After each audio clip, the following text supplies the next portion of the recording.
নমস্কার, নতুন একটি ভিডিওতে আপনাদের স্বাগত জানাই।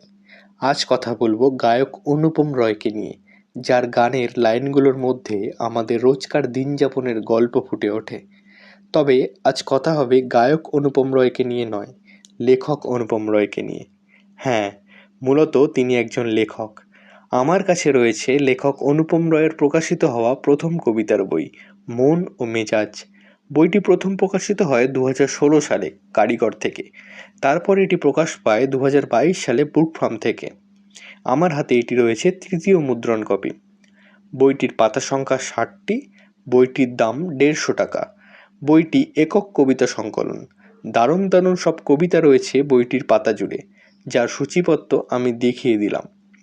মন ছুঁয়ে যাওয়া সব কবিতা দিয়ে সাজানো রয়েছে 2 মলাটের মধ্যে। বইটি ছোট্ট সাইজের লোভনীয় একটি বই। আমি সংগ্রহ করেছি কলেজ স্ট্রিট থেকে।